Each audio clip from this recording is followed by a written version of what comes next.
하나님의 말씀은 히브리서 1장 1절에서 9절 말씀입니다. 신약 353페이지.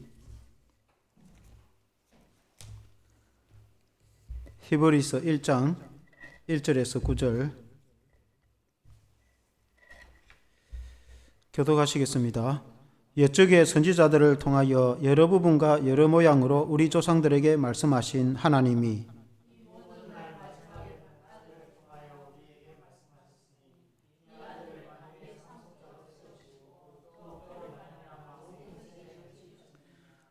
이는 하나님의 영광의 광채시요 그 본체의 형상이시라. 그의 능력의 말씀으로 만물을 붙드시며 죄를 정결하게 하는 일을 하시고 높은 곳에 계신 지극히 크신 이의 우편에 앉으셨느니라.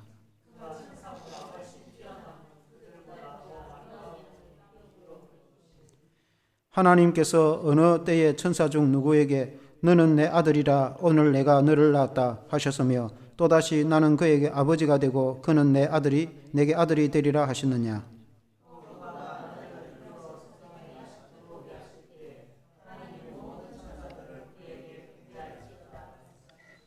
또 천사들에게 관하여는 그는 그의 천사들을 바람으로 그의 사역자들을 불꽃으로 삼으시느니라 하셨으되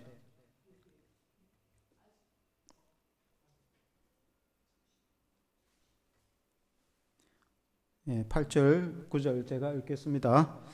아들에 관하여는 하나님이여 주의 보좌는 영원하며 주의 나라의 규는 공평한 규니이다. 주께서 의를 사랑하시고 불법을 미워하셨으니 그러므로 하나님 곧 주의 하나님이 즐거움의 기름을 주께 부어 주를 동류보다 뛰어나게 하셨도다 하였고. 아멘. 네. 하나님의 형상이신 아들이라는 제목으로 말씀을 드리겠습니다. 오늘 읽은 이 히브리서는 저자는 누구인지 불분명합니다.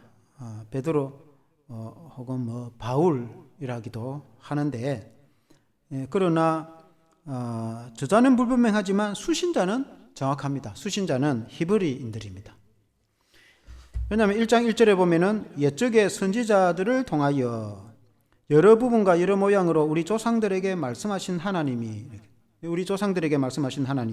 선지자들을 통해서 이스라엘 조상들에게 말씀하신 하나님이 마지막 때에 이렇게 아들을 통해서 말씀하셨다. 이제 그런 말씀인데 그래서 이 이스라엘 백성들 그들에게 구약 시대에 선지자를 통해서 하나님 말씀하셨죠.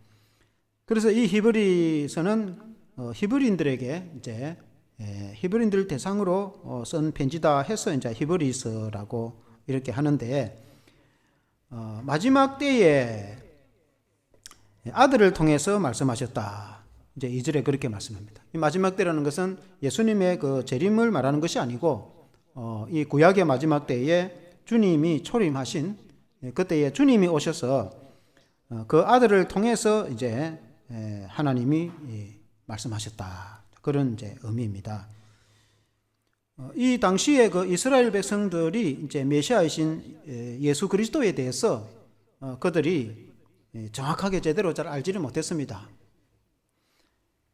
그래서 그 이스라엘 백성들 중에 예수 믿는 성도들에게 우리가 믿는 예수님은 어떤 분이다라는 것을 구체적으로 알려주기 위해서 그분이 하나님의 아들이 되시며 또 천사들보다 탁월하신 이 그리스도가 되심을 이 믿음이 있는 이스라엘 백성들 성도들에게 이제 주시는 말씀이다.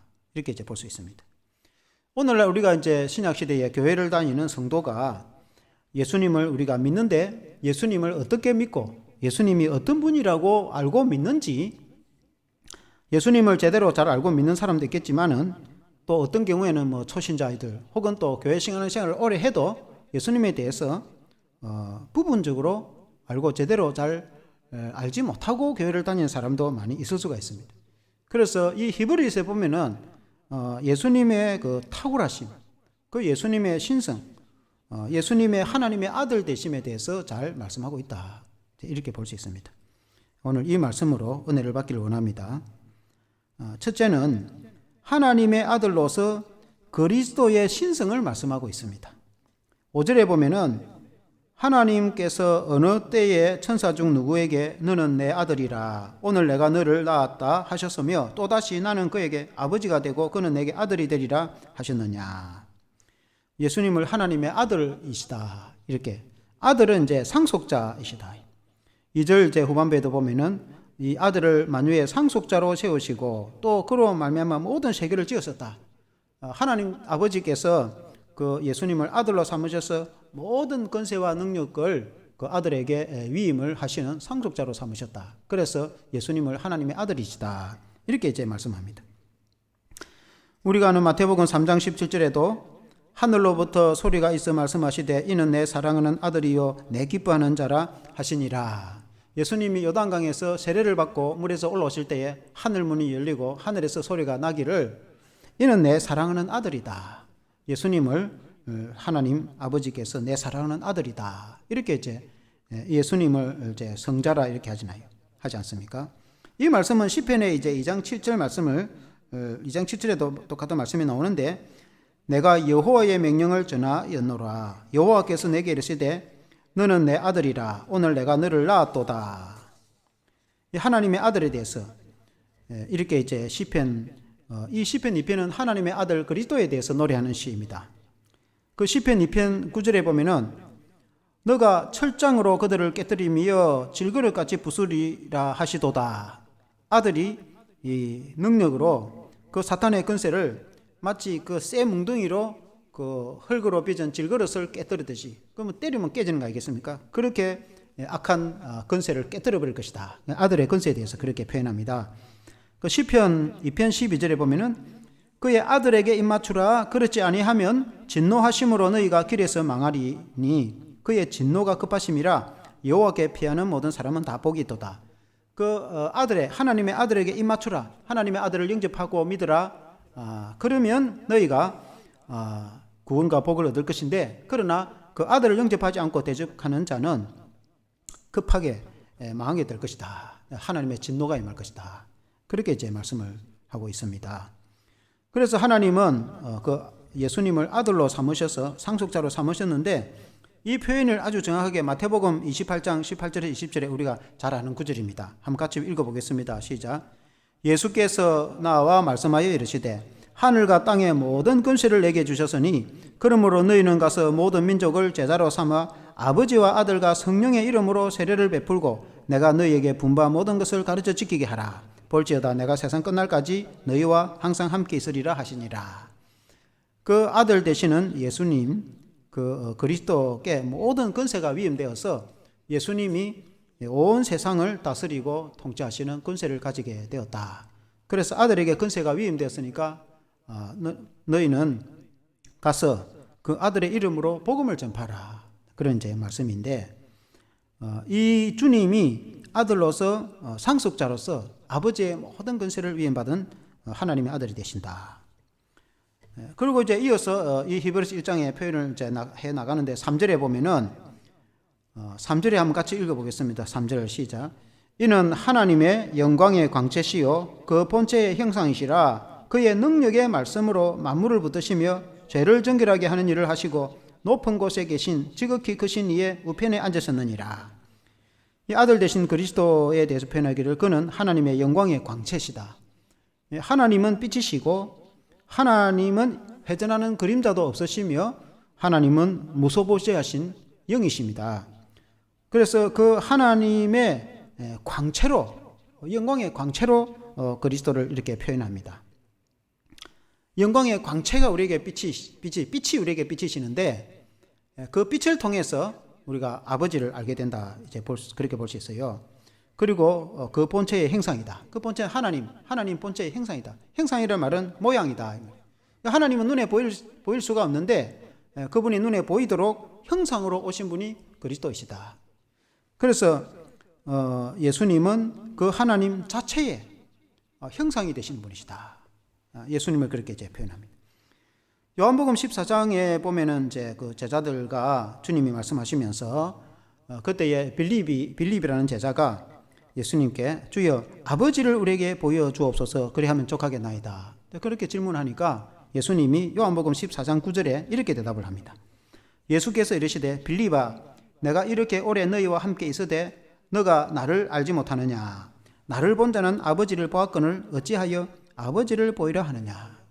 예수님은 제자가 빌립이 하는 말이 아버지를 우리에게 보여주면 안 되겠습니까? 하니까 예수님이 너 나를 안 봤느냐? 지금까지 나를 보고 지냈는데 나를 본 자는 이미 아버지를 보았다.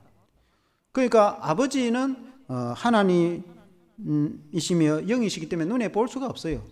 사람의 육신 눈으로 아버지를 볼 수가 없습니다. 그러나 우리가 볼 수 있는 하나님, 그러니까 우리가 볼 수 있는 모습으로 오신 분이 있는데 그분이 예수 그리스도시다. 그래서 예수님을 본 자는 아버지를 본 자하고 같은 것이다. 왜냐하면 같은 형상이시고 그 본체가 형성으로 오신 분이시니까 그렇다는 것입니다. 좀 쉽게 이야기하면 구약의 그 아브라함 시대에 새 나그네가 이제 지나갑니다. 그래서 아브라함이 이제 장막에 있을 때에 보통 분이 아니라는 걸 알고 그들을 급히 영접을 하고 대접을 하고 그러고는 송아지를 잡고 또 그리고 이제 음식을 대접합니다. 그 중에 한 분이 아브라함에게 말하기를 너가 내년 이맘때에 아들을 낳게 될 것이다. 사라가 아들을 낳게 될 것이다. 그렇게 이제 말씀합니다. 그래서 사라가 그 장막 안에 있다가 그 말을 들었단 말이에요. 보지는 않고 장막에 그 말을 듣고 사라가 웃었습니다. 왜냐하면 내가 나이가 얼마나 많은데 그리고 경수도 끊어졌고 너가 어떻게 아들을 낳는단 말이냐. 그러니까 웃으니까 하나님이 말씀하시기를 아브라함에게 너의 아내 사라가 웃었느니라. 그렇게 사라가 그 말을 듣고 깜짝 놀라서 안 웃었습니다 하니까 하나님이 아니다. 너가 웃었다. 그렇게 이제 말씀합니다. 그리고는 1년 뒤에 아들을 낳게 되는데 그 아들이 이삭. 그 이삭의 뜻이 이제 웃음이라는 뜻입니다. 하나님의 약속은 변치 않으신데 찾아오신 분이 그 아브라함에게 찾아오신 하나님, 그걸 신학적으로 구약에는 구약에 나타난 그리스도라 이렇게 이제 해석을 성경학자들이 해석을 하기도 합니다. 그리스도는 하나님의 형상, 하나님이 찾아오신 분이시다 이 말이. 그러니까 이제 초대교회 시절에 예수님이 사람이 되어 오셨는데 십자가에 죽으시고 부활하셨죠. 그리고 예수님이 제자들과 함께 늘 3년 동안 동거동락하시고 같이 지내시기도 하고 말씀도 배우고 했는데 그 예수님에 대해서 제자들도 나중에야 그 예수님이 십자가에 달려 돌아가시고 부활하신 모습을 보고 그때서야 예수님이 하나님의 아들이시구나 알게 되었단 말이에요. 예수님이 3년 동안 따라다닐 때도 잘 몰랐습니다. 수없이 예수님이 말씀하셨지만 그 말씀이 무슨 말인지 이해를 하지도 못하고 좀 더 정확하게 말하면 성령을 받고 나서 예수님 그분이 하나님이시구나 그때서야 알게 되었다. 이렇게 이제 볼 수 있습니다. 그러니까 초대교회에 당시에 이스라엘 백성들이 오랫동안 선지자를 통해서 구약을 통해서 하나님의 말씀을 다 배우고 하나님에 대해서 알고 있는데 그들이 오실 메시아 그리스도가 오신다고 해서 구원자가 오신다고 해서 예수님이 오셔서 그들을 이제 구원해 주시고 그들이 예수님을 믿고 또 메시아닉 주라고 하죠. 오늘날에도 유대인 중에서 예수님을 그리스도로 믿는 사람 유대인들을 두고 하는 말입니다. 그래서 많은 유대인들이 안 믿는 사람도 있었지만은 그 가운데 예수님을 구주로 믿는 사람도 있었죠. 그들이 성도이죠. 그들을 대상으로 쓴 이 성경이 히브리서인데 그 히브리서 이 성경을 받는 그 사람들이 그리스도가 누구냐? 그러니까 복음이 증거되어져 가지고 313년 로마 제국이 이제 복음화되지고 기독교가 공인되고 콘스탄틴 황제 때에 기독교가 공인된 그리고 나서 이 이제 니케아 회의 열리고 세계 공회가 열려 가지고 그때서야 예수님 그분이 하나님이시다. 그분이 하나님이시고 사람이 되신다라고 이제 결론을 내렸단 말입니다. 그러니 이제 아직 100년도 안 된 시대에 그때서야 아직 신학이 정립이 안 됐으니까 분분하겠죠. 예수님이 누구냐? 예수님은 사람이지. 사람이 됐으니까 십자가에 돌아가시고 그렇게 했죠. 제자들의 발도 씻어 주시고 그렇게 했죠. 어떤 사람 예수님은 하나님이시다 이렇게. 그러니까 분분한 거예요 이게. 그 신학의 정립도 안 돼 있고 지금이야 2000년이 지나서 우리가 삼일체론의 기독 신앙이 아주 정립이 돼 가지고 아주 교회에서 분명하게 말씀을 하니까 이제 이걸 믿음으로 받아들이니까 우리가 좀 어찌 보면 명백하긴 한데 그럼 우리가 입장을 바꿔 생각했을 때 그때 이스라엘 백성들이라고 유대인들이라고 할지라도 초대교회 때는 이게 굉장히 혼란스러운 거예요. 그러니까 히브리서에 그 그리스도가 어떤 분이냐? 그는 그리스도는 하나님의 영광의 광채시고 그 본체의 형상이신데 그분이 사람이 되어 오신 분이다. 그런 의미인 것입니다. 그래서 오늘날 우리가 교회 다니는 성도가 예수님이 누구냐? 우리가 믿는 예수님이 어떤 분이냐? 그 예수님은 완전한 하나님이시면서 완전한 사람으로 오신 분이죠. 우리가 믿는 예수님. 그 예수님에 대해 예수님을 그대로 잘 믿고 있느냐? 성도가. 그분이 나의 하나님이시고 나의 구주가 되시고 내 인생의 주인이 되시고 나의 왕이 되시고 내 모든 삶을 주관하시는 나의 목자가 되신다고 믿고 따르고 있느냐? 많은 경우에. 그렇게 제대로 믿고 따르면 삶의 변화가 있겠죠. 삶의 변화가 없다는 건 예수님을 잘 모르고 예수님을 잘 안 믿는다는 뜻입니다. 예수님을 안 믿는 건 아닌데 예수님을 믿기는 믿는데 그분을 구원의 주로 믿기는 하지만은 그분이 내 인생의 전부가 되고 그분이 내 인생의 주인이 되고 그분이 내 삶의 왕이 되시고 그분이 나의 하나님이 되시고 그런 믿음이 제대로 정립이 안 돼 있다는 걸 알 수가 있는 것이죠. 그대로 표현되는 걸 봐서는 알 것 때문에 많은 경우에 성도들이 오늘 교회 다니는 성도들이 예수님을 제대로 안 믿는 건 아니지만 믿기는 믿지만 제대로 예수님을 잘 모르고 있다. 제대로 예수님을 잘 안 믿고 있다. 그런 뜻입니다. 그래서 당시에 이스라엘 백성들도 그렇게 했겠죠. 그때 당시들은 그 사람들이 이스라엘 백성들이고 오랫동안 하나님을 믿어온 사람들이고 그 사람이 예수님을 믿는 사람들인데 예수님을 어떻게 알고 어떻게 믿고 있느냐. 굉장히 혼란스러운 거죠. 그때 히브리인들에게 주신 말씀이 이 히브리신 거예요. 오늘 우리들에게 오늘 우리 한국 교회 성도들 오래된 교회 다니는 성도들에게 오랫동안 하나님을 믿고 교회 다니고 한 우리 성도들에게 하나님이 아주 귀하고 정확하게 우리에게 주시는 말씀이라 이렇게 볼 수가 있겠습니다. 그래서 이 그리스도에 대해서 그는 2절 끝에도 또 그로 말미암아 모든 이제 세계를 지었었느니라 그렇게 말씀했고 3장 중간에도 그의 능력의 말씀으로 만물을 붙드시며 라고 했다면 그러니까 하나님께서는 그로 말미암아 모든 세계를 지었다. 2절 말씀대로라면 그 예수님이 하나님의 말씀이 되시니까 하나님이 말씀으로 온 세계를 창조하셨거든요. 그러니까 하나님이 예수님을 통해서 천지를 창조하신 거예요. 그러니까 모든 천지를 창조하실 때 예수님이 그때 계셨고 예수님은 창조주가 되시는 것이죠. 이 말씀을 잘 표현한 데가 요한복음 1장 1절에서 3절에 보면 태초에 말씀이 계시니라 한번 같이 읽어보겠습니다. 시작. 태초에 말씀이 계시니라 이 말씀이 하나님과 함께 계셨으니 이 말씀은 곧 하나님이시니라 그가 태초에 하나님과 함께 계셨고 만물이 그로 말미암아 지은 바 되었으니 지은 것이 하나도 그가 없이 된 것이 없느니라 그랬습니다. 태초에 말씀이 원래부터 계시는데 그 말씀이 하나님과 함께 계시고 그 말씀이 하나님이신데 그 말씀이 모든 만물을 지었었다. 모든 만물이 그가 없이 된 것이 하나도 없다. 모든 창조에 관여한 분이 그리스도이시다. 그분이 사람이 되어 오신 분이 예수 그리스도이시다. 근데 그분이 지금도 모든 만물을 붙들고 계신다. 3절 중간에 그의 능력의 말씀으로 만물을 붙들고 계신다. 그 모든 만물을 지키시고 운행하시고 운영하신 하나님은 온 세계를 운영하시고 세계와 모든 이 피조 세계를 하나님께서 운영하시고 운행하시고 다스리시고 지키시는데 말씀을 통해서 말씀의 능력으로 다스리시고 지키신다. 그 말씀의 능력은 그리스도이시다. 말씀이 되신 그리스도. 그러니까 하나님 아버지께서는 그리스도를 통해서 온 세계를 창조도 하셨지만 지금 다스리고 통치하시는 것도 그를 통해서 만물을 붙들고 계시고 통치하시고 다스리신다. 그리스도가 없이는 이 지구가 돌아가지 않는다. 그런 이제 의미가 되겠습니다. 그래서 그리스도를 통해서 모든 만물을 운행하시고 붙드시고 계신다. 우리가 믿는 그리스도가 그런 분이다. 그리스도는 탁월하신 분이시다. 그러니까 하나님의 아들이 되신다. 하나님의 아들이 되신다는 그 뜻 자체가 신격이시다. 그런 의미예요. 하나님이 결혼해가 뭐 아들을 낳는 것도 아니에요. 그러니까 하나님의 아들이라는 말, 사람의 아들이다 이 말은 사람이잖아요.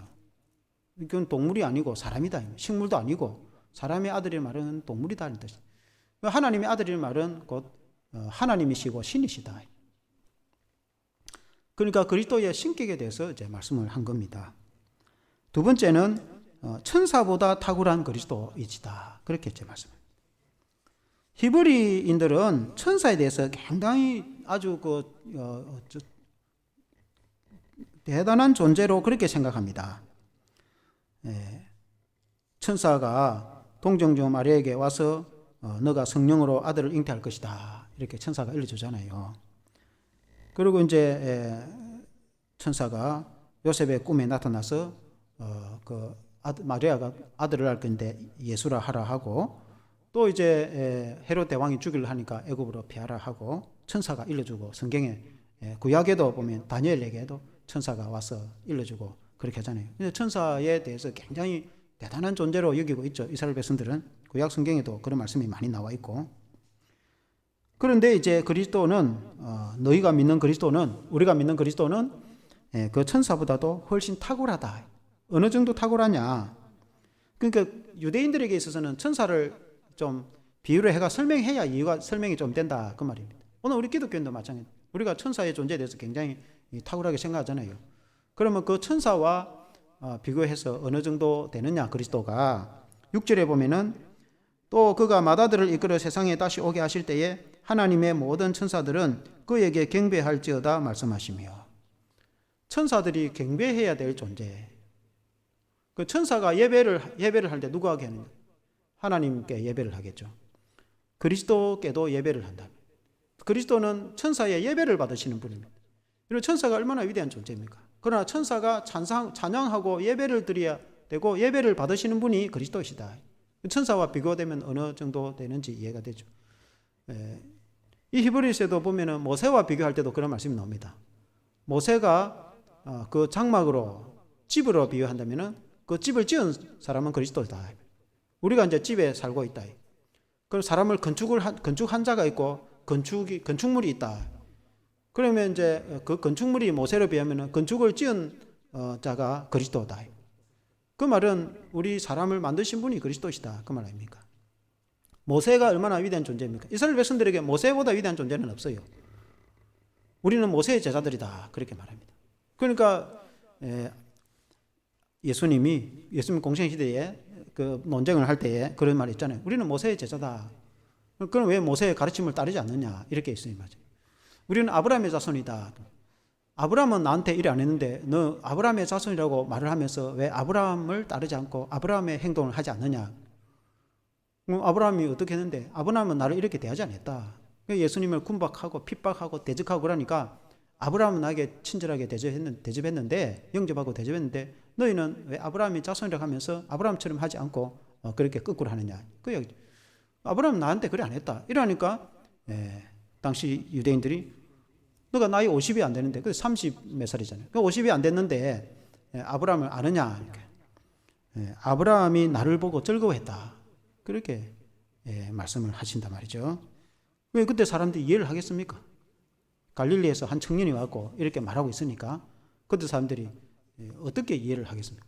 그럼 예수님이 십자가에 죽으시고 부활승천하신 후에 예수님을 믿게 된 제자들, 당시 유대인들도 그 예수님에 대해서 어떻게 알고 믿고 있었겠나.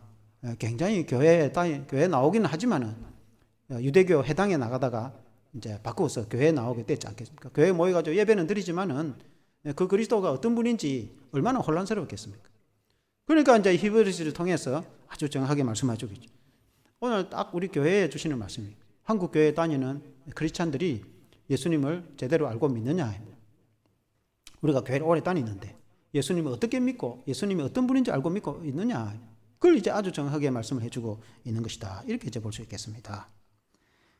7절에 보면은 그 천사하고 비교해서 예수님은 이런 분이다, 그 말이겠죠. 7절에 보면은 그 천사들에 관하여는 그는 그의 천사들을 바람으로 그의 사역자들을 불꽃으로 삼으시느니라 하셨습니다. 그 천사는 예수님께 쓰임받는 종들이고 사역자들이. 사역자들 말은 오늘 목회자처럼 이렇게 영적인 일을 하는 사람은 사역자입니다. 오늘 우리가 예수님하고 저하고 비유를 하면은 어떻게 되겠습니까? 우리는 예수님께 쓰임받는 종이요, 사역자요, 피조물이요. 그렇지 않겠습니까? 예수님은 우리의 구주가 되시고 하나님의 아들이 되시죠. 예수님이 우리를 사용하시는 거죠. 천사도 마찬가지로 바람처럼 불꽃처럼 예수님이 부리고 사용하는 사역자요 종들이 천사들이다. 그러니까 이스라엘 백성들에게 천사라는 것은 대단한 존재죠. 하나님 다음에 대단한 존재 아닙니까? 사람과는 비교할 수 없는 보이지 않는 영이며 천사 그도 천사를 숭배하지는 않지만은 이방인들은 어떤 사람은 천사를 숭배하는 종교도 있기는 하지만은 이스라엘 백성들을 하나님을 숭배하지 천사를 숭배하지는 않아요. 천사를 숭배하지는 않지만은 천사가 하나님 다음으로 사람보다도 위대한 존재로 여기지 않습니까? 그런 천사라도 예수님하고 비유를 했을 때는 그리스도께서는 그들을 불꽃으로 바람처럼 사용하는 사역자들이다. 이렇게 이제 비교를 해서 말씀하시는 것이죠. 8절 9절에 보면은 아들에 관하여는 하나님이여 주의 보좌는 영원하며 주의 나라의 규는 공평한 규이다. 주께서 의를 사랑하시고 불법을 미워하셨으니 그러므로 하나님 곧 주의 하나님이 즐거움의 기름을 주께 부어 주를 동료들보다 뛰어나게 하셨도다 하였고 그렇게 말씀합니다. 하나님께서 온 세계를 의로 통치하시고 그렇게 하시는데 그리스도께서도 그렇게 하신다. 그런 의미입니다. 그의 동료들보다 뛰어나게 하셨다는 말은 그리스도를 천사처럼 생각하는데 천사와 비교하면 훨씬 탁월한 존재이다. 그런 의미인 것입니다. 10절에 보면은 또 주여 태초에 주께서 땅에 기초를 두셨으며 하늘도 주의 손으로 지으신 바라 이렇게 말씀했습니다. 이것이 이제 성부 하나님에 대한 말씀이기도 하고 성자에 대한 말씀이기도 합니다. 그러니까 태초부터 주께서 땅에 기초를 두었고 하늘이 말하는 천국도 주님의 손으로 만드신 이 하늘도 되겠지만은 모든 하늘과 땅을 다 주님이 그 손으로 만드셨다. 11절 12절에도 그것들은 멸망할 것이나 오직 주는 영존할 것이요 그것들은 다 옷과 같이 낡아지리니 어복처럼 갈아입을 것이요 그것들은 옷과 같이 변할 것이나 주는 여전하여 연대가 다함이 없으리라 하였으나 이 세상의 모든 피조물 이렇게 아름다운 자연과 세계도 언젠가는 옷이 낡은 것처럼 이렇게 낡아지게 되고 또 이 세상은 변화되어지고 그렇게 할지라도 주는 영원하셔서 변하지 않는다. 그리스도께서는 영원히 계시고 어제나 오늘이나 영원토록 동일하신 분이시다. 연대가 한이 없으신 분이시다. 그런 이제 의미입니다. 13절에 보면은 어느 때에 천사 중 누구에게 내가 너의 원수로 너의 발등성이 되게 하기까지 너는 내 우편에 앉아 있으라 하셨느냐.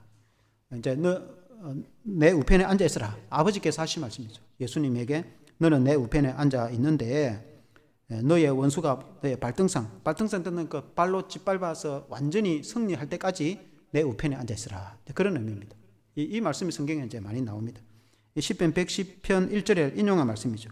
시편 110편 1절에 보면은 여호와께서 내 주에게 말씀하시기를 내가 너의 원수들로 너의 발판이 되게 하기까지 너는 내 오른쪽에 앉아 있으라 하셨도다. 이 시편이 그러니까 여호와 하나님이 내 주 맞으면 그리스도께 말씀하시기를 원수를 발판으로 밟기까지 이 말은 완전히 승리할 때까지 내 우편에 앉아 있으라.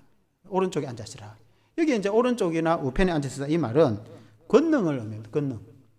그러니까 아버지께서 아들에게 권능과 권세를 주셔서 오른편이라는 건 성경에 위치를 말하는 것이 아니고 권능과 권세를 상징한다 이 말이에요. 성경의 말씀에 그 상징하는 말씀의 뜻이 항상 그렇습니다. 오른편이라는 그 뜻 자체가 그래서 아버지께서 아들에게 권능과 권세를 주셔서 사단 마귀의 악한 대적의 권세를 완전히 멸할 때까지 권세를 주신다. 그래서 궁극적으로 승리하게 하신다. 궁극적으로 사단의 권세를 멸하고 물리치고 승리하게 하시는 것은 아버지께서 아들을 통해서 승리하게 하신다. 그래서 오늘날 우리가 아들이신 그리스도를 믿고 의지하면 악한 사단 마귀의 권세를 이기고 믿음으로 승리를 하게 되고 그리스도께서는 궁극적으로 이 사단과 마귀의 권세를 다 무적행으로 보내고 그리고 주님이 마지막 때 오셔서 하늘과 땅을 새롭게 해서 이 새하늘과 새 땅에 우리가 살아가도록 하시겠죠. 궁극적으로 아들에게 그런 권세가 있는 것입니다. 아버지의 동일한 권세를 아버지께서 주셨다. 우리가 믿는 그리스도가 이제 그런 분이다 하고 히브리서에 이렇게 쭉 설명을 하고 있습니다. 우리가 예수님을 잘 알고 믿는 것이 중요합니다. 결론적으로 그 그리스도의 탁월성, 그 삼일째 하나님에 대해서 말씀하신 것이죠. 오늘 히브리서 1장을 통해서 말씀이신 그리스도의 그 탁월성, 탁월하다는 말은 다른 말로 표현하기 힘들어서 탁월하다, 좀 우수하다, 탁월하다는 말은 탁월하다는 굉장히 잘한다 그러는 다른 말로 표현하기 그냥 좀 힘들어서 그렇게 완전하시며 전능하시고 무한하신 승리의 권능의 하나님이시다. 탁월하다는 그 표현의 뜻이 의미가 그렇다 이 말이죠. 원래부터 창조자가 되신 그분이 사람이 되어 오셨어. 그래서 그리스도는 완전한 하나님이시면서 완전한 사람으로 오신 분이 이제 그리스도가 되시죠. 우리가 믿는 삼위 하나님, 성부 하나님과 성자 예수님, 성령 하나님은 삼위로 계시지만 한 분 하나님이신데, 오늘 이 말씀은 그리스도의 신성에 대해서 말씀하시고, 그리스도의 신성에 대해서도 잘 알아야 되고 그리스도의 인성에 대해서도 잘 알아야 되는 거죠. 그리스도의 인성에 대해서는 우리가 알다시피 예수님이 완전한 사람으로 오셔서 십자가에 돌아가실 때 그 고통을 다 받으셨어요. 아까 세가족 공부할 때에 그 질문을 그렇게, 예수님이 십자가에 돌아가실 때 우리 사람처럼 아팠습니까? 사람으로 오셨으니까 당연히 아프고, 예수님도 배가 고프고 예수님도 슬프고 그렇게 하신 거죠. 예수님이 하나님의 아들이시기 때문에 하나도 아프지 않고 마약 주사 맞은 것처럼 그래 십자가에 돌아가시면 그 뭔 의미가 있습니까? 예수님이 6시간의 양손과 양발에 매달려서 피를 쏟아 주셔서 고통을 받으셔서 우리와 똑같은 고통을 다 받으셔서 죽으셔서 우리를 이제 죄에서 구원하신 거죠. 그 완전한 예수님의 인생에 대해서, 완전한 인생에 대해서도 우리가 알아야 되고, 완전한 신성에 대해서도 알아야 되고, 그 예수님의 양성품을 우리가 알아야 된다. 그것을 믿는 것이 신앙이다. 아멘. 한번 기도하겠습니다. 하나님 아버지, 오늘 우리가 이 히브리서 1장을 통해서 그리스도의 신성과 탁월하심에 대해서 우리가 말씀을 통해서 알게 되었습니다. 당시 이스라엘 백성들이 그들이 오랫동안 선지자를 통해서 말씀하신 그 하나님이 때가 되어서 메시아가 오셔서, 메시아를 보내셔서 그리스도께서 오셔서 그 아들이신 그리스도께서 말씀하심으로 그들이 하나님을 믿는 믿음을 공고하게, 굳건하게 하게 됨을 믿습니다. 하나님 아버지, 그 당시 이스라엘 백성들에게, 초대교회 성도들에게 주신 말씀이 마치 오늘날 우리 교회 다닌 우리들에게 아주 적합하게 주시는 말씀인 줄로 믿습니다. 우리가 오랫동안 교회를 다니고 우리가 오랫동안 예수 믿는 성도로서 믿음 생활을 해오면서 우리가 믿는 예수 그리스도, 그분이 어떤 분이신가? 우리가 구주로 믿는 그분은 그리스도이시며 하나님의 아들이시며 완전한 하나님이시면서 완전한 사람으로 오신 우리의 왕이시며 우리의 주이시며 우리의 인생의 구주가 되시는 분이신 줄로 믿습니다. 우리가 주님으로 믿는 그리스도께서 어제나 오늘이나 영원토록 동일하셔서 지금도 살아계셔서 우리와 함께 하시며 우리 삶을 이끌어 주시는 좋은 목자가 되시는 줄로 믿습니다. 하나님, 목자가 양을 돌보듯이 주님이 오늘날 우리를 돌보시니 감사를 드리며 예수 그리스도 이름으로 기도합나이다. 아멘.